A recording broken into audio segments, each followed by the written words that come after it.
when you're in the car and the lights go off, it's like you don't remember anything. Or I mean, if you really think back, you might remember what happened, but it's not. You don't have conscious decisions that you're really making. This is a major moment we're all living through. Is where we're getting out of petroleum and diesel and we're going more into electric vehicles. Dirty part of racing is that every lap costs money, right? There's wear and tear on the cars. You need new tires, new brakes, everything. Yeah. Going really quickly in a car, somebody else was driving, and we were at 150, jumped the divider and hit a tree, and the car was absolutely totaled. I thought, and the last moment I was like, now whatever happens, happens. Like every nut and bolt, he believes is important for each element to look like a work of art. And when you look at a Pagani, it truly looks like everything looks beautiful on it. For me also, I would never want to get rid of the internal combustion engine. I've grown up on it. But it's a part of my DNA. The same thing was said about, I like my stick shift rather than automatic. But automatic I still do like my stick shift. Yeah, all enthusiasts. You're dinosaurs, unfortunately. No one has. Very few cars are coming out with stick shift now. I was definitely a Ferrari fan. This came out in '95, I think. And it was a car that had a race V12 engine with a manual transmission, carbon fiber body, and it looks absolutely gorgeous. So it was unheard of at the time, like, for such a thing to exist. And when it came out, it was actually slower than the previous generation. The F40 was faster than this one, but this was like a poster, like everybody's dream. Its mileage kitna hai? Typical Indian question. It's a phenomenal sport. It gets your heart going. It's super technical. And I can say personally, it's made me a better human being.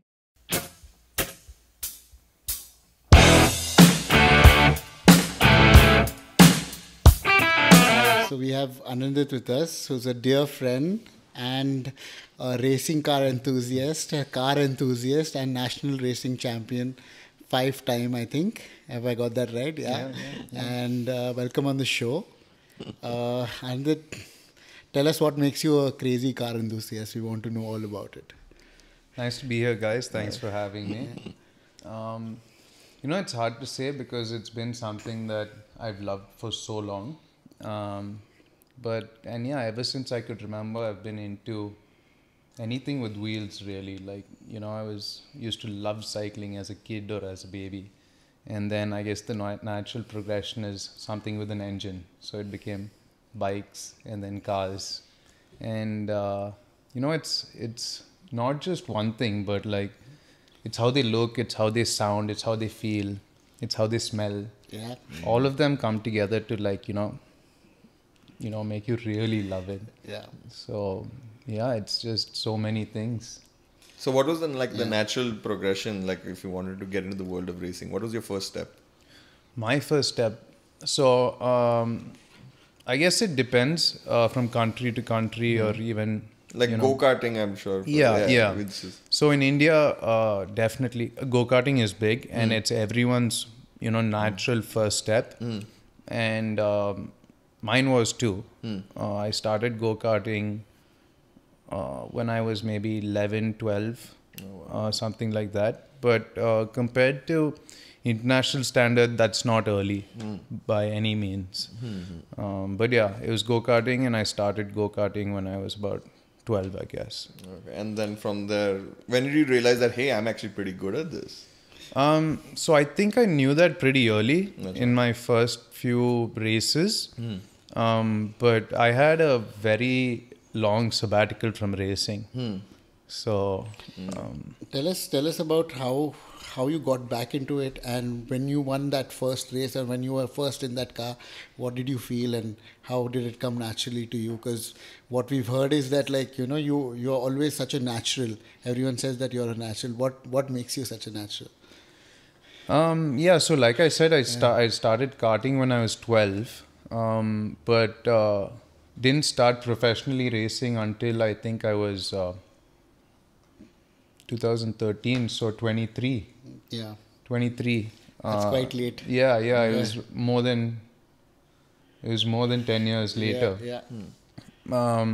So yeah, it was fun. When I moved back from America, I'd joke with our friends saying, we should go back. Racing was, just building up again in India. Of course, it was always there, but it was becoming more professional and more than anything, more accessible. So someone like any of us who don't own a race team or don't have a family background of racing, earlier you'd need to have a race team and then someone to prepare the car. It would take, a year to kind of get into racing. But then I think Volkswagen Motorsports, credit to them for making it such an accessible sport in the country. They have an arrive and drive package. So Ishan and I went to kind of, I think they have like a selection process, and we went there as a joke. And, we did really well. And then that's how the season started. And before the season even started, I knew in terms of pure lap times, I was in the top 3 for sure. Yeah. And first race weekend, qualified on pole, but, it was being fast in a car is one thing, and then racing is a completely other thing. Yeah.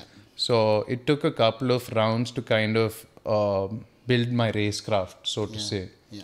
So it was easy to set a fast lap, start up front. But then, understanding, first of all, managing the pressure. You're racing against 20 other guys who've done it for a decade, sometimes more than that. And then, not looking in your mirrors, focusing on various things. That takes some time. What all goes on in your head when you're in that car? Like, you're doing how many laps on average? Like, what, 60, 50? No, we don't. 20. I mean, it's not... laps always change based on the track you're at. Of course, Distance. I think people, it's a distance thing and also like a time thing. But it's like tiring, I'm sure, and like there's a lot going on in your head. So that's the funny thing, right? Before the race, you think about everything. This is how I'd like this race to go out. If this happens, this is what I want to do. But when you're in the car and the lights go off, it's like you don't remember anything. Or, I mean, if you really think back, you might remember what happened. But it's not, you don't have conscious decisions that you're really making. It just happens. And the pressure gets to you sometimes? See, now it's been, 8-9 years since I've been racing in the sport. But even by now there's no pressure, so to say. Of course, everyone has a little elevated sense of being just before a race. But nothing compared to, the first year of racing. Because this is also a dangerous sport. Like, a lot of people have also died from it. It's not like one wrong turn and it can be all over as well. So definitely people have died from racing.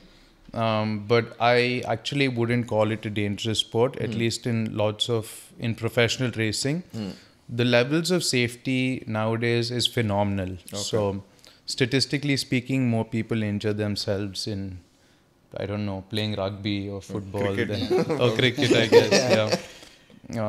So the safety level is extremely high nowadays. Okay. Yeah, so even when you went in there and you won your first national championship, and how did it feel? Like, what was that feeling of?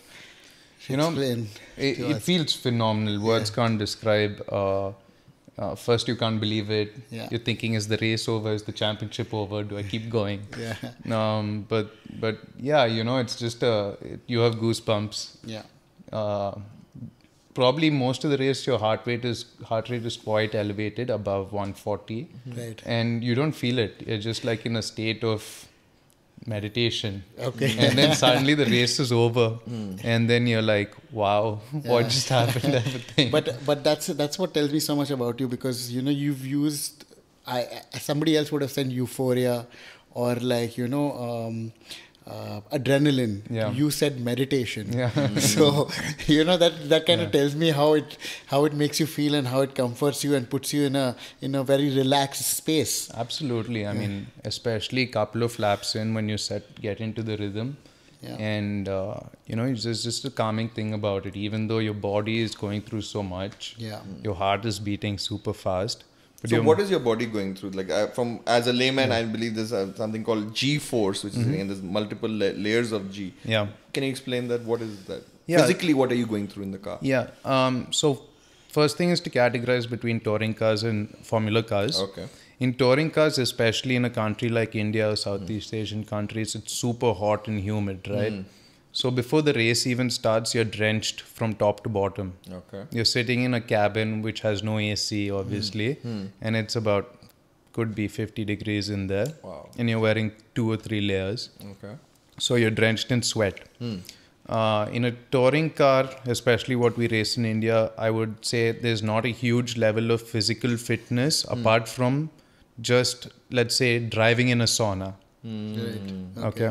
So, and that takes a lot as well. Yeah. But in a formula car, you're not so hot, even though you're exposed to the sun or rain or whatever it is. But the G-forces, like you said, are pulling and pushing your body in different directions, especially your neck. Oh. And also, you have to hit the brake, hit all the controls much harder. So that requires pressure, strength, but more than strength, endurance, to be able to replicate that lap after lap after lap. Wow. So, And like you lose a lot of weight also while you're after a race, apparently. Yeah. You do lose some weight after race. But the end of Sunday, you have that first beer and you put that weight back on. Yeah, that makes sense. Yeah. But tell us more about the different categories of racing and in India, and the new thing that's coming up, which is the Indian Racing League. Yeah. Yeah, can you tell us something about that? So, there are just so many formats of racing, probably more than any other sport. Yeah. But broadly, there's rally. Yeah. There's Formula car racing. Yeah. There's touring car racing. There's GT car racing. There's endurance racing, and there's these are just the ones on 4 wheels. Right. And restricting it to 4 wheels because that's mainly what I've raced. Right. Each country has their own version of it also. Okay. Like Formula 3, for example. There'll be Formula 3 Asia, Formula 3 Japan, Formula 3 Middle East. What's the difference between a Formula 3 and a Formula 1? Just for, the car is Yeah. a little bit... So Formula 1 is the pinnacle of course, racing, of formula cars, of technology. Speed-wise also. Speed, everything. And just as you go 2, 3, 4, it's just, the cars are becoming less fast, less aerodynamic, So like less a Formula technology. 1 car top speed can be what, 350? Yeah. They could be around 350. It all depends on the track you're at. And a Formula 3 would be... Around 250. Wow. But that's... Yeah, it's a big difference. But especially in formula cars, top speed is not a great representation of how fast the cars are going. It's average speed because the tracks are designed to kind of test the car overall and test the driver overall. So, they brake so late in Formula 1 cars and in any Formula cars, so to say, much later than in a touring car or anything like that. And the speed they can carry through the corners as well is just another level. What's the cost of one of these cars? Like if you damage it, it must be like, is it total? Like each car must be what, like in the millions of dollars? Or? Yeah. Wow. So it's not something you can just be rash about, like I need to... But I feel that that's something you can't have in your head, right? Like Absolutely not. There's so many things that you have to tune out of your head before a race, and that comes back to there's a huge mental aspect to racing, and it's not like when we were kids, step on the gas and whoever has no big deal. Bring Exactly. it back, drag it back onto the track. It's an immensely technical sport. There's a huge element of mental maturity also. Like I'll let this guy overtake, I'll get him back later. Yeah, there's lots of strategy involved as well. Those are the few things that you think about in a race, and it's really important that you do that. And then when to pit stop and these other things. So a lot of that is handled by the team itself. Okay. So racing also, even though it looks like the driver's the one who does everything, there is a huge team aspect to it, especially as you go higher and higher up. Okay. Like, for example, like when Schumacher was at his peak, Ferrari as well being a great. But now Schumacher's not there. Ferrari is not winning as much or even close to what they used to. Yeah. When Schumacher was there in some sort But that's not that's a misrepresentation of what it is. It's just course. evolution and It's also the evolution team. of Ferrari, Yeah, of yeah. course. So Just like, in cricket also, at one point when we were kids, it was Australia, South Africa, right? It's just it's just the churn of every sport where people and teams kind of get better over Yeah. time, and some So right now, what I think apparently Mercedes is Mercedes was dominant till last year or the year before that. okay. it's Red Bull now. Red Bull is such a phenomenal team, Yeah. even though they have maybe little less resources than Mercedes and Ferrari. Just the way they work together as a team, they make the best of every race they have. Even if they're on a back foot, they somehow work together as a team. Phenomenal strategy.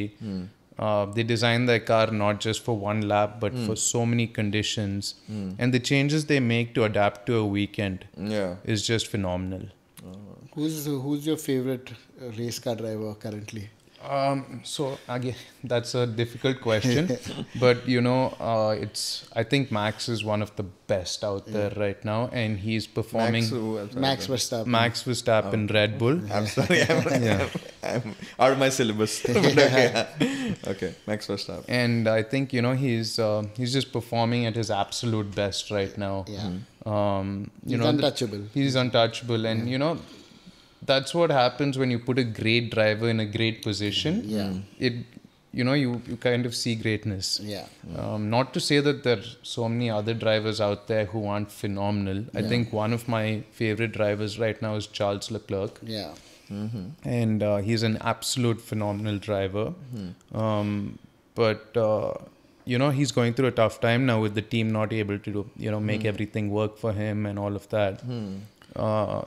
But yeah, I think Max is definitely up there. But of all time favorite driver? All-time favorite. So I think, of course, we all like to be nostalgic. We think of our childhood greats, which is Michael Schumacher and Senna and stuff like that.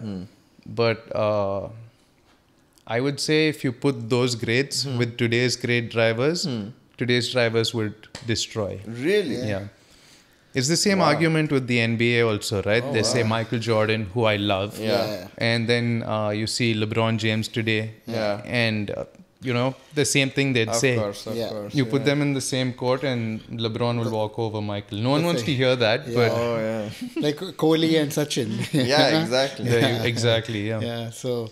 No, but that's for sure. Like Michael Schumacher, of course. Like I also was never into the whole following of Formula 1, but we all heard of Michael Schumacher and this German guy and how is he winning races. So we'd all just watch him just to see Michael Schumacher won. Oh, he again won. And he was just undefeatable for the longest time.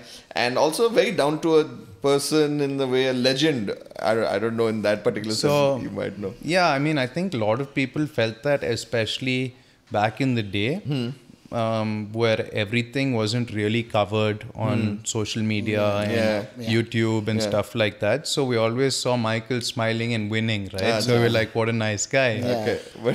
But especially now with like shows like Drive to Survive and stuff like that, and even people who normally would be working, at the pit wall, who no one would want their real opinion or weren't asked it. You ask them and they wouldn't say that about Michael all the time. But, it's also, that's what happens in the sport and maybe so many other sports also. There's such an elevated level of energy, stress, expectation. These teams spend 300 plus million a year. Yeah. So, everyone's expectations are super high. So you're bound to say some mean things. But I just want to bring out a point, like, because I've been around with you for quite a bit of time, and Yeah. I was there through the whole racing bit. Yeah. So I remember there was a time when, there was a chance of Kada winning. Yeah. And like, I was like, "Arey, why you could have let him win?" Yeah. But then you turned around and told me, if I don't go for that corner and Yeah. if I don't go for the win, Yeah. then it is, and I'm not a racing driver. Absolutely. I So, mean, so it just brings out the fact that it is an absolutely competitive sport, and you want to be the best, and that's why you're in it. Otherwise, there's no point, right? Like, absolutely. yeah. Like, we're all the best of friends, whether it's Kada, Ini, Yeah. Vishnu, off track, we're all great friends. And, but as soon as the helmet goes on, no one's I mean, you don't look at friends at all. You just look at your competitors And that too, you win by like milliseconds also sometimes. So you can't let go of any time. You can't just say, okay, I'll relax these 1-2 laps and then I'll pick it up. Anyway, coming back to the Indian Racing League, tell us something about it and how it's going to revolutionize Indian racing. So I think it's a phenomenal idea that Aditya, Arman, Abi kind of put together, and I think it was 2019 or 2018 when they kind of launched it, and I truly believe that it was an initiative or a championship that would take the sport forward decades. Right? Yeah. Indian motorsport has been around from couple generations before us, maybe even before our parents' generation. But the growth of the sport has been really stagnant. Yeah. Because I don't know, I feel like motor racing has been seen as a very elitist sport in some way. It's not seen. There is some truth behind it. Yeah. The dirty part of racing is that every lap costs money, right? There's wear and tear on the cars. You need new tires, new brakes, everything. Yeah. So that's the dirty truth of the sport. And to some extent, what you said is true. But you look at countries like Europe or America, but mainly Europe. If you're a great racing driver, there's so many programs to kind of invest in you, and nurture your capabilities, and kind of, so you don't have to always be thinking about the financial aspect of it. Unfortunately, our country is not there. And but far like from. we had the Buddh International Circuit also, where we had a few Formula 1 races. Yeah, we had 3. Yeah. Then what happened? So, the BIC is a fabulous track, and I'm super happy that it's in India. But I think it was kind of never going to win. The investment that went into that track in a country like ours was, 3,000 crores, I think. That's a huge For number. JP, it's ridiculous. Most countries don't spend that much on. But for JP, it made sense because they were getting the benefit of lots of real estate in that area. So, which was worth much, much more. So this was part of that deal. They did it. But why it was never going to work is you need viewership, right? I think the BIC has a capacity of 60,000, 70,000 plus people. And you need paying people who would come fill those stands. Yeah. I think the first year they offered tickets for free. So, and then, it ran for 3 years, and then the government taxed Formula 1, saying it's entertainment rather than a sport. And then the Formula 1 was like, we race in 22 other countries where we don't pay entertainment tax. Yeah. What are you talking about? So petty, my God. Yeah.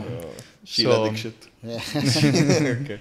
Was it Sheila Dikshit? Because it's in UP. It's not in... Was in UP? Oh, I thought It's it in Greater Noida. Yeah, it's in was... UP. Okay, then. It's in UP. Mulayam Singh Yadav. Yeah. That's amazing. No, but it's sad though. So now what's happening to that circuit? Is it just being used for So amateur? the good thing is it's still there, and then we get to use it. Yeah. Most of the time it's just, automotive companies doing car launches But it there. was a good track from Yeah, what I it's a heard. I heard it was well designed and... Yeah, it's a phenomenal track to drive on, to, even as just at the infrastructure that's there. Yeah. It's, it's a world-class, facility that was, definitely when it was launched, there was nothing like it in India compared to any other sports also. And I think it's still definitely one or up there. For sure, for sure. And tell us about your favorite track. Where have you driven in, and what it is like? So I think there's so many tracks that I feel so passionate about. But my favorite track that I've raced on for multiple reasons has to be Suzuka in Japan. Nice. And one of the things is that as a kid, I never thought I'd ever have the opportunity to race there. Gran Turismo was such a famous game growing up, right? Yeah. And it was one of the tracks that most of us would play on the most. Correct. And when I went there, I guess because I had raced, it was my first year racing in the Lamborghini Super Trofeo series, which was again, something I never dreamt of. It happened. We performed really well. We got some good results, raced at some exciting circuits. And, it was just, we were on a high, or I was on a high, that it didn't hit me till I got to Suzuka. Like, wow. Okay. This is actually happening. And it took me back to when I was a kid. Yeah. So it was a phenomenal feeling. Have you ever raced in the rain, with the very slippery, dangerous? Absolutely. And it's one of the things that I really love doing. Yeah. It adds another level of excitement, but more than excitement, technicality. Yeah. Because you're going at such a speed and it's wet and you've got other guys also going. It's like... Absolutely. And if it's a wet race, it could either be a race where it's the track is getting more slippery or less slippery. So it's either a drying track or a track that's getting even more wet. So, analyzing that and... like the tires don't wear out that fast. Yeah, but your grip levels are always different, and every corner, even though you've done it the previous lap, is going to be slightly different. So, I absolutely love it. And, there's another level of technicality to it, which is really exciting for me. Of course. And also there's the Formula E is also started, the electric one, and that's also picking up as well. Yeah, it is. So that's a controversial thing, right? Especially for race car drivers or people who love motorsport. Of the electrification or the EVification of the sport. So yeah, it's happening. I think they've been around for, I don't know, don't quote me on this, 10 years now, more than 10 years now. And what do you think about it though? For me, it's not so exciting, to be very honest. Does the guy just stop for 20 minutes to charge the car?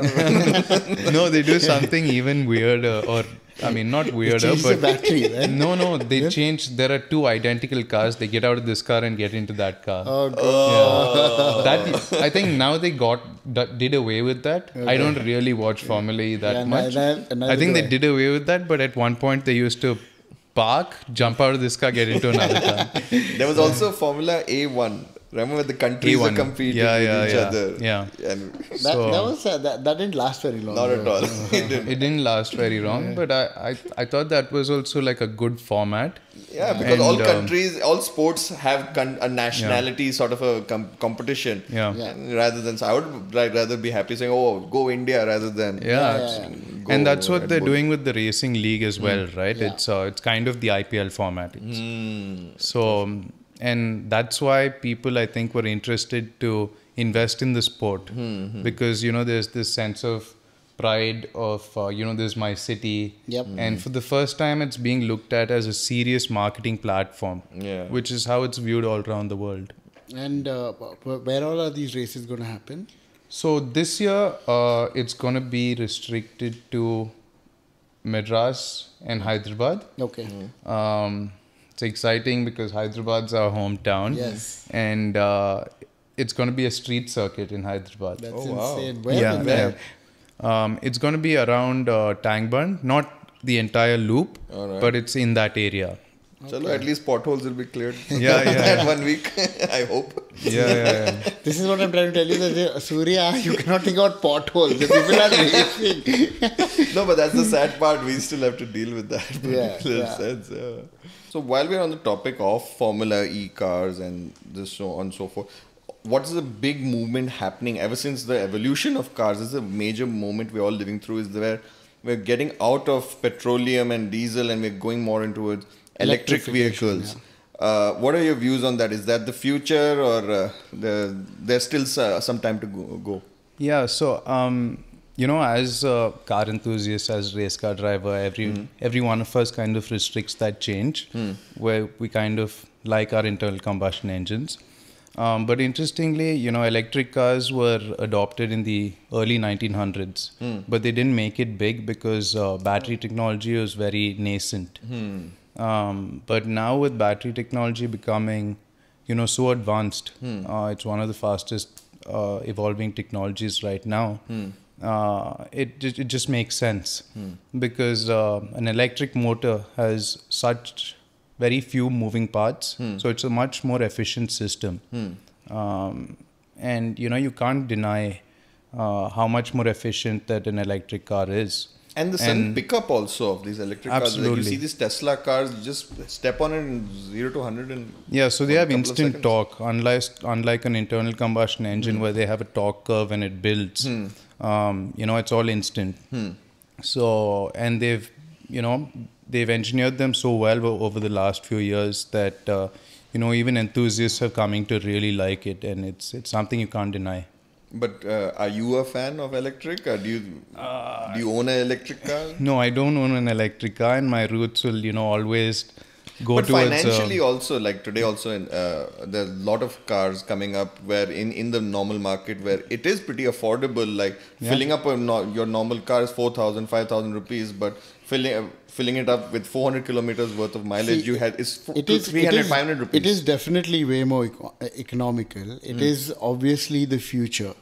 Because you are polluting the earth by doing this. It's not like the pollution has shifted. I mean, they're not reducing it significantly, in my opinion. It's just shifted to another place where the pollution is having away from you. But to reduce the carbon footprint, I think it's going to take some time. It's going to be very difficult to do that.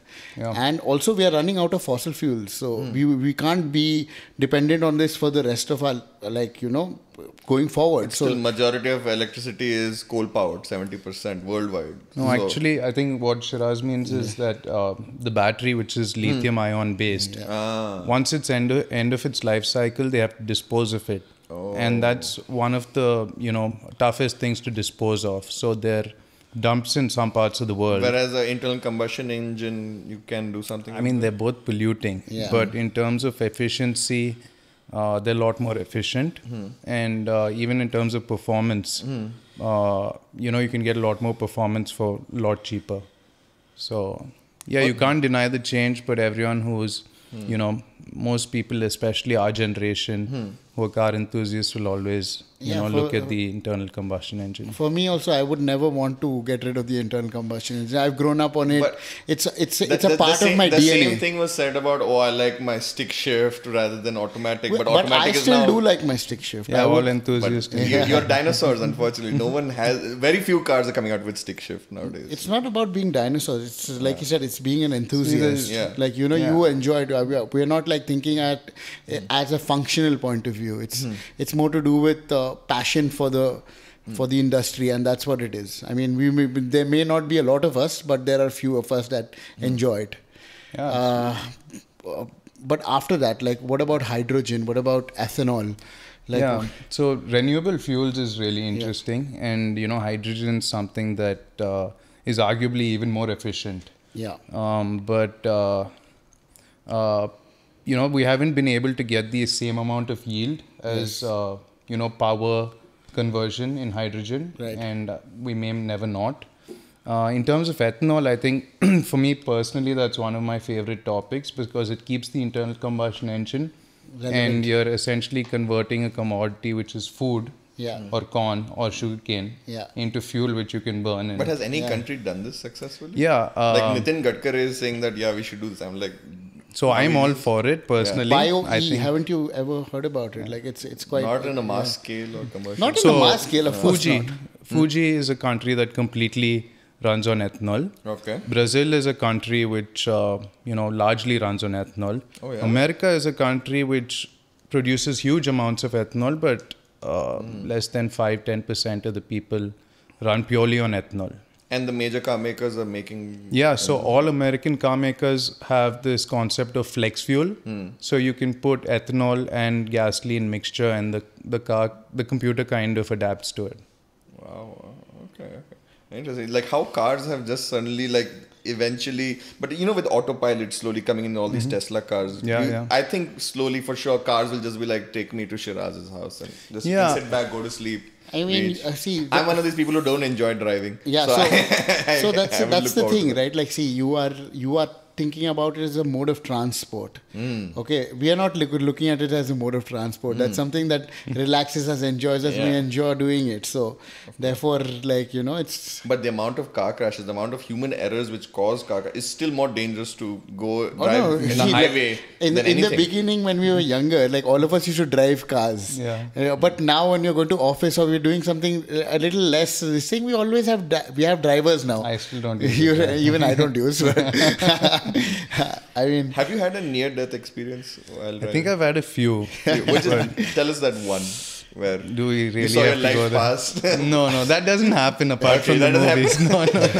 No, I've had one too. What and no, I mean at a point like we were really going really quickly in a car. Somebody else was driving, and we were at 150. Jumped the divider and hit a tree, and the car was absolutely totaled. I thought. And the last moment, I was like, now whatever happens, happens. Like I remember this one. Yeah. So when we jumped the divider, I was like, now whatever happens, happens. Like it's obviously not in your control. There's no flashing lights. But injuries, what did you have? Not much. Touch wood, nothing. I had no injuries. Yeah. Wow. So you had the seatbelt on? Obviously. And the airbags and everything. Yeah. The car was totaled. Like you could not. It was mangled. Why do they say once the airbags are, then the car's done? Why do they say that? I don't understand. It's usually an expensive component, especially earlier. And once that happens, then people rather write off. Insurance companies rather write it off than. Interesting. So, Anindith, we also have some photos of some great cars, and we want to take your opinion on which ones are your favorites as well. Some classics as well. So, we'll start off with this one, which we'll also put it up on our video as well. James Bond's car, Aston Martin DB5. What do you think of Aston Martin? I think they make amongst the most prettiest cars that in the world as classics, and even now. Of course, they're more commercial ones. The mass-produced ones, are questionable in terms of design. It's not right a massy now. brand as such. It's not, but everyone, especially now, has to make one that's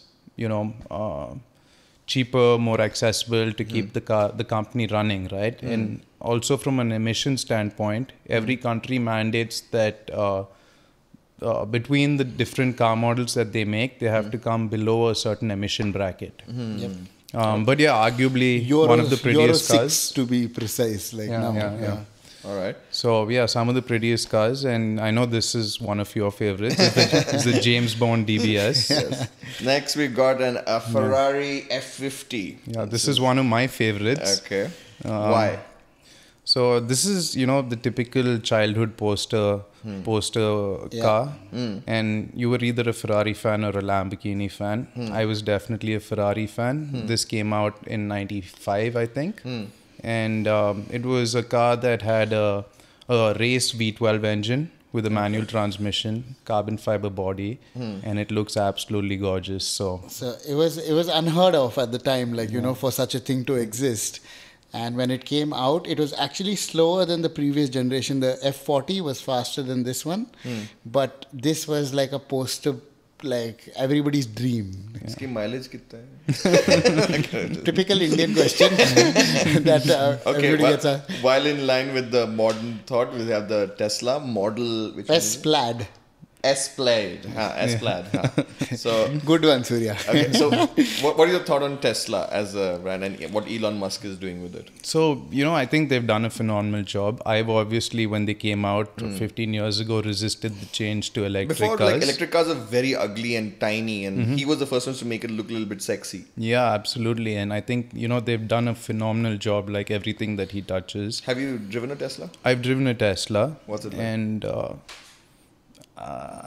It's not my cup of tea. Yeah. You will definitely respect what they've kind of done with making an electric car. And this Model S 100 Plaid is one of the fastest cars in the world, and it's super accessible. It's like $125,000 car. So yeah, I mean, it's phenomenal, but it's just not something I would love. There's another company actually that is doing very well in the battery business, or the electrification business, is Rimac. Rimac, yeah. Yeah, Rimac is something that is it's a hypercar, supercar of the electric generation. So they've now tied up with Bugatti. Yeah. And they're... I think, Bugatti bought a stake in it. He's like when he started the company, I think he was he was 18 years old. Yeah. He was a Swedish kid. Yes. And he made, his first car was the fastest car in the world. So Yeah. Not bad. Yeah. All right. Well, the next one we got the Gordon Murray T50. yeah. The driver is sitting in the middle apparently. Yeah. So this is a really interesting one. So Gordon Murray, he's such a famous guy for the race cars that he built, and maybe even more famous for the McLaren F1, which is arguably one of the most important cars in history. Iconic. Yeah. And I think what he wanted to do with this car is a recreation of that. And at the same time, in a world where everyone's trying to go dual clutch, electric, everything, he wanted to make something that's equally as fast, but much more exciting, and also drawing back to the roots of what made. So the this is a McLaren one-seater? F1. No, actually, it's a three-seater. So 1 and 2 behind him. No, 1 and 2 on the side of him. Yeah, over there. Yeah. Okay. Yeah. And you sit slightly in the front, but it's a very cool this thing. So his this just to add to what Anindith was saying is that this is a very simple and fast car. It is not complex. Like, it does not have many systems to do this and do that, and where everything is now people adding electrification to the cars. It's hybrid. Plus there is this safety system, that safety system. This has none of that. It's like a 1100 kg car with a, I think, 800 horsepower engine. Yeah. It's a small, really high revving engine. It's, I think, one of the best sounding cars. I'm an idiot right in something. I'm going to ask a very stupid question. Yeah, Don't yeah. laugh at Please. me. Horsepower. What is the range where I start getting impressed by the amount of horsepower?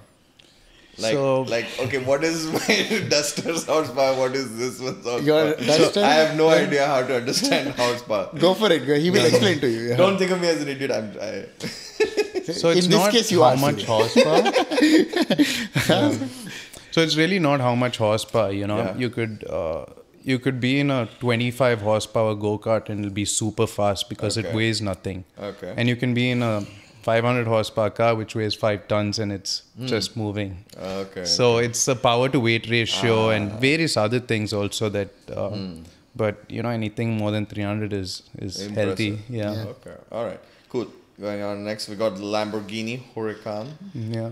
This is kind of like the most iconic cars because it's the most accessible. It's the You see a lot of them in Hyderabad also. Yeah. You'll see a lot of them everywhere because Yeah. this is like a supercar for people who don't know how to drive. That is what I But feel. can't you total this very fast? You Like can just a you small can you touch? can total it, but it's a four-wheel There's a drive. video of a valet guy in Delhi who just had no idea how to handle it. Yeah. This is the problem. You want with to this. take it? No, I mean, this is one of the first cars actually that Lamborghini launched after Volkswagen took it over. Okay. Lamborghini being, a kind of a purist manufacturer, always about design and style and all of that. And then Volkswagen being literally the people's car, right? Yeah, Volkswagen means people's car. Yeah. And Beetle. they make the most amount of cars in the world. So it was always criticized on how this was gonna work. But I think they proved everyone wrong, and it's it's been received so well. Because it's just the aerodynamic shape No, of it. It's superb. It's a great car. You've been in it? I have. Yeah. I've driven it as well. So, but I don't know. I mean, I'm really biased towards Ferraris. I think, whenever I sit in it, I just feel it's the difference between wearing stockings and wearing pants. Okay. Next one, I don't know. What is the name of this one? This is the... Yeah.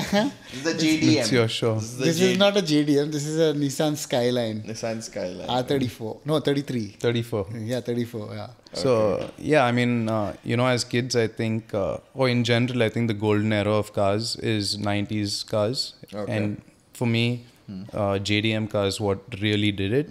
And when this car came out, it destroyed everything in the late 90s. Because of design or? Yeah, it was the most technologically advanced car. But at the same time, it had the iconic RB26 engine. And it was nicknamed Godzilla when it came out. Yeah. Something to do with Japan or something? Yeah, it's from Japan, yeah, but also is because of how dominant it was in everything that it like did. Like a top speed of... Everything. It was great it at was quicker circuit than racing. everything. Sorry. Yeah. Okay. Well. Yeah. All right. Moving on. Next one is... But coming back to that, just want to say that this one also got famous with Fast and the Furious. Of course. It was Paul Walker's car. That's true. Yeah. Okay. Rest in peace. All right. We got a Pagani. Rest in peace, yeah. This is a Pagani. Yeah. This is a Pagani Zonda. And one of my favorites. I mean, I've never ever seen it. I've just seen it in pictures and videos. I've never seen it live, but I don't know. It's got a certain aura to it that kind of attracts me to it. So yeah, Horatio Pagani is one of I think it's Italian. Italian. It's Italian, and I think he. In this age, I think he took to design and cars very differently than everyone else. They make less than 10 cars a year. But like every element of the car, every nut and bolt, he believes is important for each element to look like a work of art. And when you look at a Pagani, it truly looks like everything looks beautiful on it. I saw my first Zonda R in real life in London this year. Oh wow, you phenomenal, did? Yeah. How does it sound? It has that, Formula One really high pitched scream. Yeah. That we all love. So those it's amazing. 2010 generation. Yeah, exactly. Yeah. No, but like also for a lot of people, like from what we understand about international cars, like BMW being German and the Italians, of course, with the Ferraris and the Paganis, and of course the Japanese as well. Who do you think are the best car manufacturing country? So I think in the 90s, definitely the Japanese were way ahead of everyone else. The Germans over the last 2 decades have been phenomenal at everything. Okay. Have to mention that through this time, American cars were really bad, but in the last Ford, 10 years, GM. In the last 10 years, they've been phenomenal. Yeah. So I think the Germans still have, number one. Yeah, number one. And the Japanese, with all the things going through their economy, they kind of focused more on commuter cars, commercial aspects of it. But the Italians have, but the Italians have that taste in the design. Something about the Italian. Everything Italians do is like got that taste to it. Yeah, it's more. I think it's less about engineering for them, and it's more about emotion. Yeah. And it truly shows. But are you more of you prefer BMW or Mercedes? That's a big question. It is, and I think because there's never a person who's okay with both. Yeah, like I'm a Mercedes person. I'm a clear BMW person. Oh yeah. I don't like the chairs. I don't know why. But they say a BMW is more of a driver's car, whereas Mercedes is more of a passenger's car. I don't know if that. No, absolutely. The way BMWs drive is completely different from most German cars, and that's why they come closer to Porsches, which are the most iconic German cars, I would say. And Mercedes, though? Mercedes more relaxed drive, it's like you should just chill. Okay, so Mercedes is a bit of. So tell us your top 5 cars if you had to name 5, and That's so difficult. It's I know. Put him on the spot. But you must, right? You must. I'll kind of go into genres because I think you brought up the F50. I think that's one of, if I would say, the all-time greats for me in the classic cars. The F50 is definitely up there. again, I think the R34 Skyline GTR, with, for me, Japanese cars being something that like I really grew up loving. The R34 Skyline GTR is definitely up there with one of those. The Carrera GT, the Porsche Carrera GT, which again, coming back to Paul Walker, he passed away in that car. He passed away in that. He passed away in that car. But he was not driving. He was in the. He was not driving. It has a reputation for being one of the most dangerous cars built. I think there's some appeal in that also. But, you know, it sounds phenomenal. It looks phenomenal. It's a manual transmission. So, yeah, there's that. Another one too. You can just put in whatever. Why? What do you mean put in whatever? Huh? There's just so many, so it's kind of hard to go. So we did a classic, we did a JDM car, we did a Carrera GT, we did a Ferrari already. I think... Does Jaguar show up anywhere there? Not really, you know. So I heard Jaguar, before Tata took over, used to have the highest number of complaints. And then I think they turned it around. Jaguar, Land Rover, basically Tata's. Yeah. How's Tata? Like, are they good with the automobiles or? So yeah, Jaguar was previously owned by Ford and before that Daimler, and they were known for being extremely unreliable cars. Okay. When Tata bought it over, they become much more reliable actually, and much more successful and financially. But for Tata to do something which Ford couldn't, so the thing is, I think there was less influence from Ford, and back then Ford was not known for reliability, and I guess Tata gave them the financial backing to let their engineers really thrive. And I think it's really showing right now. But also, like, I just want to add that Jaguar as a company is not doing the best. It's being survived by Land Rover and Range Rover. Those are the cars that are doing really well, and it's called Jaguar Land Rover, the company. So Jaguar as a entity, I don't see them doing as well, but I think Range Rover and Land Rover have really, you know, like most of the SUVs now are like Range Rovers. Absolutely. I think that also has something to do with, you know, the entire world moving to SUVs. Once you sit in an SUV, you don't want to sit back in a sedan, I feel like. It's just... Yeah, most commuters... That height-wise, that space... It's way more comfortable also when you get up on a higher. It's easier to get off the car as well, so... And you don't have to worry about water and stuff like that. He just told me, I was like, what car did you come in? He said, Range Rover, it's raining today. They are more practical, but Yeah, no, that's the thing. Of course, like Indian roads, and unfortunately, we can't get good cars here. I remember once we were in some party and we were all outside and we see the Aston Martin coming in and we're like, ooh, everyone just stopped, and then there's a nice speed brake and and it's just so sad. It's just like, wow. Did you seem very happy about this? I was very happy with this. Like, good for you. You know. Very sadistic. So but very sad. Yeah, but what to do? But why are Indian roads so bad? Why can't we fix it? How can is it because of corruption only, or is there like other countries you go to just see? It's like clean. It's just flat. It's beautiful. So firstly, we have to appreciate they're getting a lot better. They are. Definitely corruption has a part to play with our roads not being good. I mean, you look at how much we're sanctioning every year for roads to be built.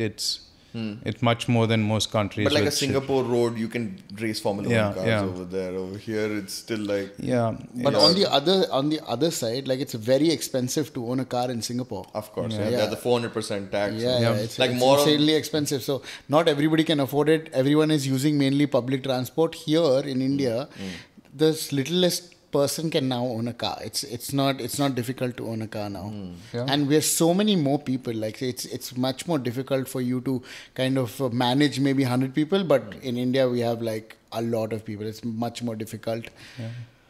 Which country has the best roads as per you feel the best driving experience? It's hard. I think the Swiss Alps is definitely up there. Top Gear did an episode on that. Top Gear did. The Autobahn? French Riviera, Italian countryside. Or the Autobahn? Autobahn, I'm sure they're phenomenal roads, but most of them are straight. And we like to take turns. So, very scenic drives Yeah. and going around over there. But another thing you must know about him is he's an engineer. Yes. And what kind, you must tell us? Like, So I'm a mechanical engineer. Yeah. It's one of the things that, when early in my life, I was, not sure about so many things, but when it came to deciding what to do in college, I was like, yep, mechanical engineer, automobile specialization, done. It wasn't as easy as I just said it. But, college was tough, but yeah, it's just something that I really wanted to learn about. Very technical field, I'm sure, as well. Absolutely, and I think a lot of that helps with racing and all of that as well. what was your first car, Anindith? Like, First car. yeah, what was your first ST. car? It was a 118NE, which is called a Lada. Lada, It's a Russian car. Back then there were only 4 or 5 cars in the country, right? Yeah. And I think that was a cool one. Yeah. India is one of the few countries where if you don't put your seatbelt on, it beeps. Because otherwise, other countries, of course, you have to put your seatbelt You on. wear and you put We your only seatbelt. wear it because to put the beep off. That's the only reason. No, I mean, not for me. Personally, for me, as soon as I sit in the seat, first thing I do is put my seatbelt on. Absolutely. Yeah. No, but it's shocking. Like recently, Cyrus Mistry passed away, and he was sitting in the back. Yeah. And they say, no, I should wear in the back as well seatbelt. So See, I'm looking around. I'm like, I don't know where I can put it anymore. No, that's a common misconception. It's really important to wear seat belts in the back seat because think about it. If it's basically like putting a bag of weights in the back seat and it come hitting you in the back at 100 kmph, you're gonna you're gonna just fly out the windshield. And I think the reason why Cyrus Mistry would have passed is because he was not wearing seatbelt. And at that thing, when you crash, he's just hit with that impact on the front seat or whatever. And his body can't even survive more it. dangerous for the person sitting in front also. So that is definitely, that's something which has to be worked on with automobile design as well. But Anindith, in order to cap it off this interview, something for any budding enthusiast who wants to get into this similar field as yours, what are the pros and cons and what should they watch out for? Well, I'll start with the cons because, in a country like ours, it's super inaccessible. Okay. We touched upon this in the first half. The dirty truth of racing is that every lap costs money. So you need to be backed. Like in Europe, most professional race car drivers have a sponsor. In India also, you definitely need one. There are just not so many out there to kind of go out and sponsor a race car driver or race team over, let's say, cricket or tennis or something like that. So, I mean, for me, that's the only dirty part of it. And, I mean, there's so much to say, especially for me, is, it's a phenomenal sport. It gets your heart going. It's super technical. And I can say, personally, it's made me a better human being. Yeah. I guess lots of sports do. And, there's just so many great things to say. Yeah. Okay, that's great. Well, Thank you for being Anindith. here. We learned a lot from you. Yes. Thanks, guys. Thank you. It's been fun.